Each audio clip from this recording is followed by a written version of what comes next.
Hi, I'm Eric Knowles, President of the Miami-Dade Chamber of Commerce, and this is Member Connection. But before we get started, a word from one of our supporters. We know there is nothing small about running a small business. Our dreams are bigger than the blocks we represent. Our goals make way for generations to follow. And our imaginations outweigh all they said was impossible. Comcast Rise has provided $11 million in grants and services to 8,000 businesses in 590 cities. Because when one rises, we rise together. Apply for a chance to receive a $10,000 business grant from Comcast Rise and keep rising. We're back, and yeah, I'm excited. I love what I do, helping grow small Black businesses, women and minority businesses. It's a labor of love, I guess you would say. And today I have a very special guest, Miss Dudly Etienne Harvard. How are you? I'm doing great. Thank you. Thank you for having me, Eric. I appreciate this. Been working with you for a few years and watching you grow Dudly Services. Yep. Yeah. Yes. But before we start talking about Dudly Services, let the folks know who Dudly Etienne Harvard is. Oh, wow. I am so much, right? I'm so much. Well, Dudly Etienne Harvard. I'm the president of Dudley's Professional Services. And outside of my work life, I am married with a child. And also my husband and I, we do real estate. We purchase properties. And HGTV is my favorite. I love doing projects within the home, and I just love gardening. That's Dudley. Wait a minute, hold on. Gardening? Yes, and I wanted to speak to you about that when you mentioned that. I'm obsessed with gardening. Okay. I literally close my office at 5 o'clock to prep for gardening at 6 o'clock. Okay. I love gardening, and on the weekends, that's all I do. Now, we've talked, and that's something that I never knew. And that's my heart. That's where I remember we spoke. You spoke. I was listening to you speak about that. Yeah. And I was like, oh my God, kid. Yeah. No, I'm. As a matter of fact, here we are at the end of August, and I start prepping the ground for my winter garden. So yeah, it's that time.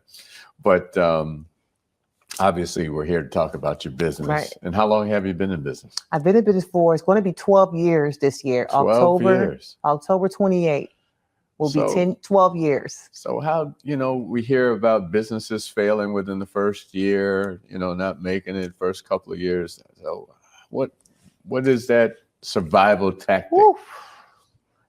Everyone is not meant to be a business owner. Okay. It takes grits. Right. And I've been doing freelancing work since I was in college. Right. And although I did freelancing work and also worked and interned, so being able to run my business even during the hardest times was a piece of cake for me. Okay.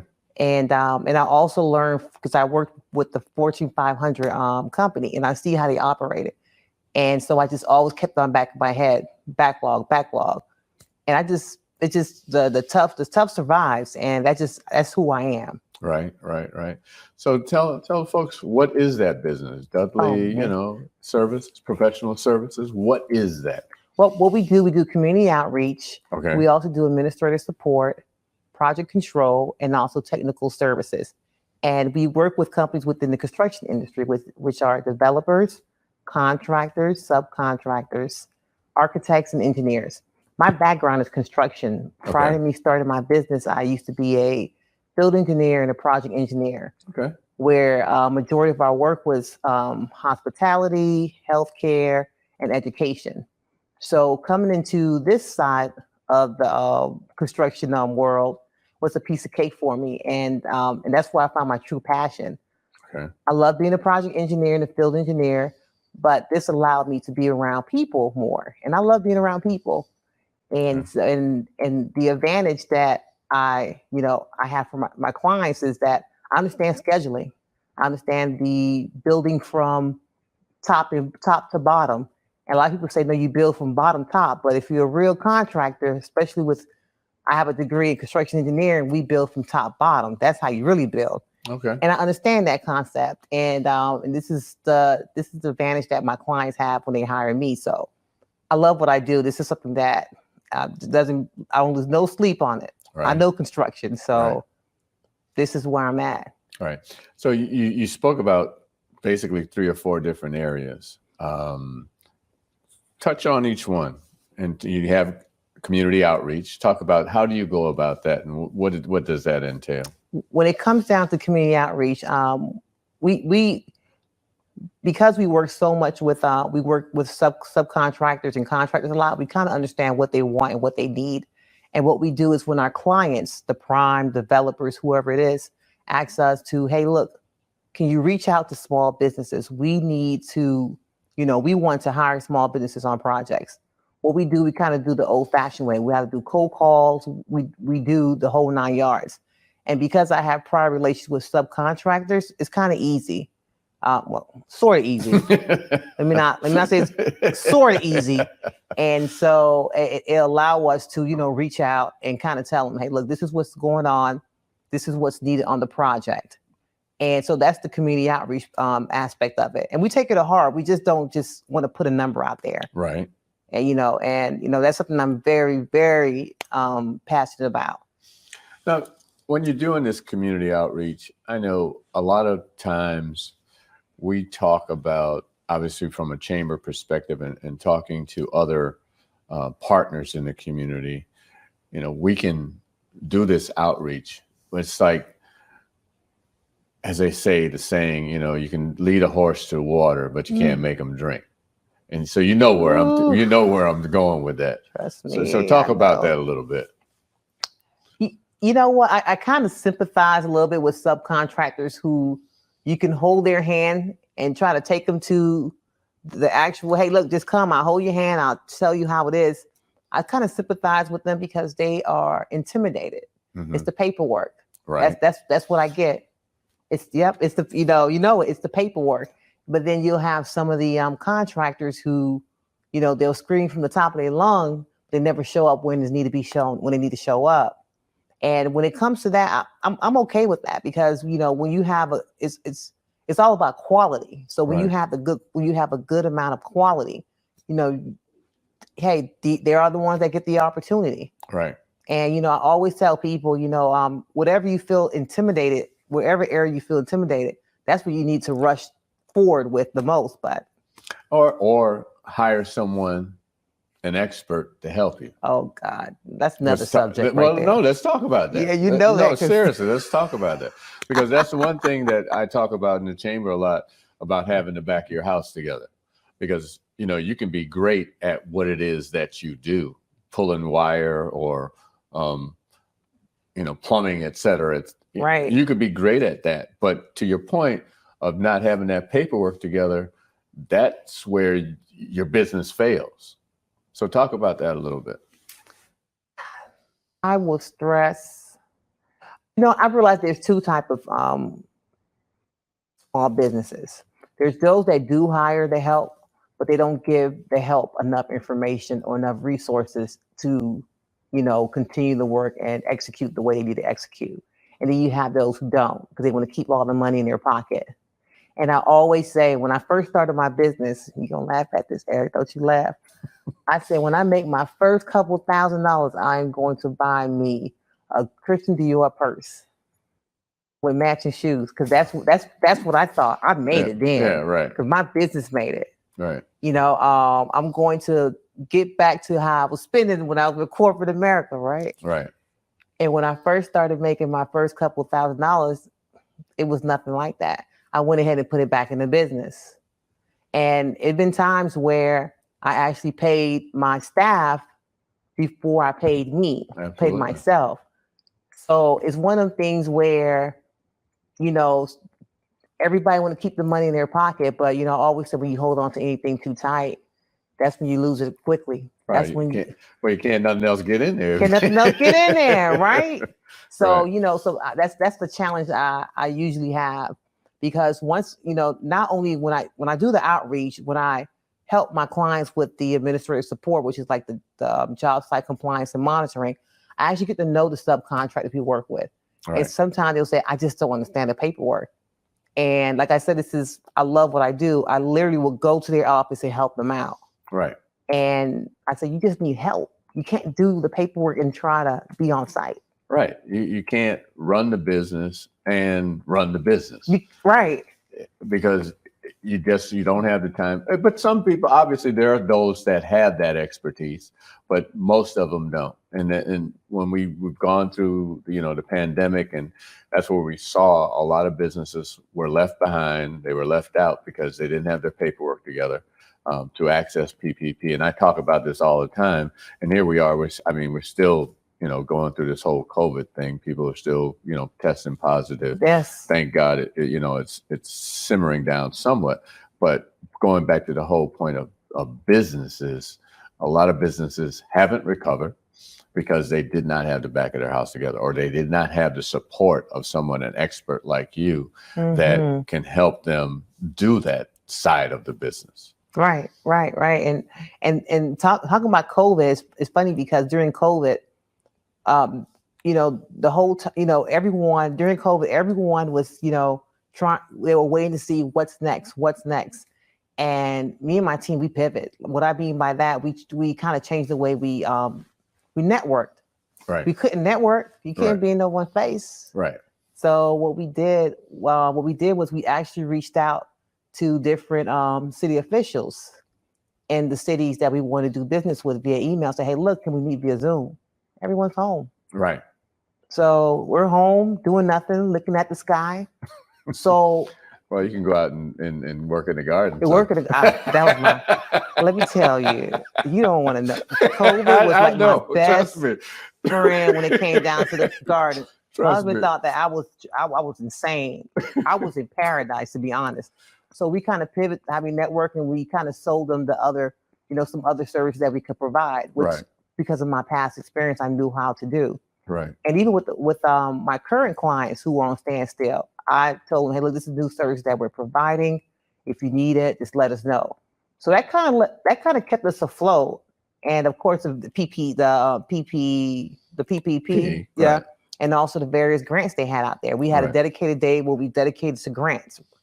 Yeah, because there was so much out there. And then think about someone like you who knows how the importance of paperwork and being organized. You probably were successful at getting PPP and getting EIDL and getting, like you said, these grants that were out there, because a lot of municipalities were providing grants depending on what city that you were in. Or if your office was in, say, Miami Gardens was giving out grants. County was giving out grants. So there was a lot of money out there to access. But outside of that, even going back to this whole chamber thing, you're a member of the chamber. And why is it important to be a member of the chamber? It's funny because when I spoke when I came in here, I spoke to Paris. I told her, look, she said she'll send me a flyer. I said, well, send me the flyer because I know I'm advertising for Dudley, but I also want to advertise it with the chamber too, because it's very important. Being a member of the chamber, I got a project from out of this, because of my relationships, and and I also sit as co-chair in the construction committee. Okay. And so you get to know other contractors, and that's perfect for me. So if my projects have opportunities, I can let them know about it, and it's just a relationship. It's the relationship. It's what you get from out of it. I always say, you're not in business. A business is an investment, and you got to invest outside of, your whole. And being part of the chambers is, I'm always about, if I'm going to invest, what is the gain for my company? And not only just the gain for your company, but also the organization, what the chamber stand for. Why would you want to pull in more people to become part of the chamber? The more people we have in the chambers, the bigger their advocacy can be for us. Right. When it comes down to a lot of these projects in South Florida. And so it's 2 in 1. But if you're someone where you don't really care for that, think about the network and the relationships you can get for your own business. Right. I mean, I don't know how else to say it. Right. People don't realize that, like you said, you can't go into it without expecting to put something into it. You have to, and I use the analogy all the time of, a lot of people join a gym but never go, but they expect to get some results from, well, I pay for my membership, but not seeing those results, losing a couple pounds or, gaining a little muscle. And that's it. And in business, and being a member of the chamber, you're gaining muscle. You're losing that weight of those things that you shouldn't be doing, because we provide technical assistance. We're providing a lot of knowledge through the various programs that we have. So, thank you for that. No, thank you for leading us, Eric. I mean, don't thank me. Thank you for leading us with the chambers. Absolutely. But again, you talk about outreach. Give us one more nugget from what your daily grind is like. As far as when you say daily for Dudly Professional Services? Yes. Oh, man, daily grind. Our daily grind is making sure, first of all, you kill the noise. Mm-hmm. You focus on what you can and what you can do. And the daily grind is making sure that our staff is educated with whatever new program or policies that can affect our business. Okay. Because like I said, we do the outreach portion, and we also do the job site compliance and monitoring. Okay. And Miami-Dade, and we service the South Florida area, and Miami-Dade County, Broward County, Palm Beach. Sometimes policies change on the requirements as far as minority participation on projects and so forth, or the Davis Bacon Act, the prevailing wages might change for certified payroll. So we always try to stay, abreast of all of that. Mm-hmm. And thank God there's organizations like the chambers, the Miami-Dade County, just Miami-Dade County Public School Board and so forth, who have different workshops where you can be educated or, updated on all the changes. Right. So that's something that I'm huge on when it comes to my staff and I. We make sure that that's the daily grind. That's what they need to stay on point on. As far as me with networking, I pick and choose. I'm not all over. I used to be all over the place. So now I pick with which agencies I want to work with. And by doing so, I first see, which agencies have the money, who needs my services. Right. Davey might not need someone like me, so I will not, entertain them. And then I find the agencies that need my services. I build the relationships with them, and I continue the relationships. People think just because you said, "Hey, Eric, remember me from last event?" No, not really. Not really. I mean, you're not consistent. You're not consistent. You're not coming to the events. You're not a member, or you're not making yourself stand out. Right. So when an opportunity comes along, you're not getting that phone call and say, "Hey, look, we have this opportunity. Can you send us a bid?" Or here's an RFQ so you can, so forth.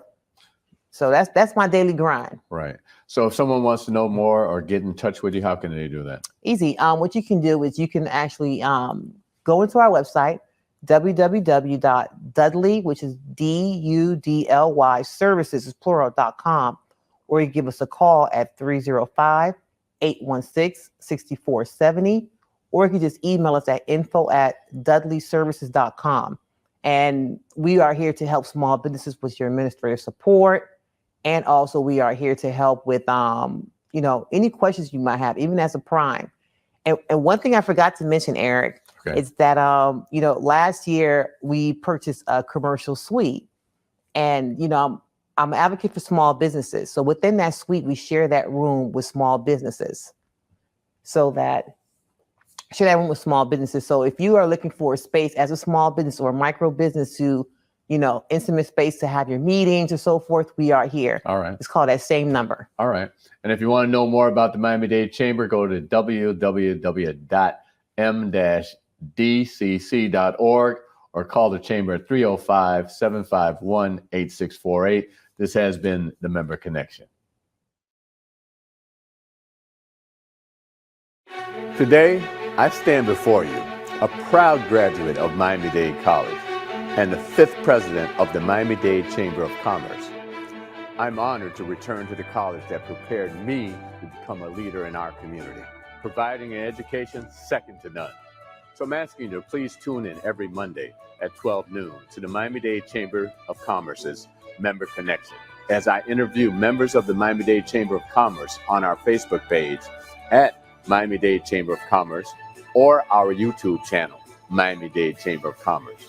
To learn more about the Chamber, please go to m-dcc.org or call the Chamber at 305-751-8648.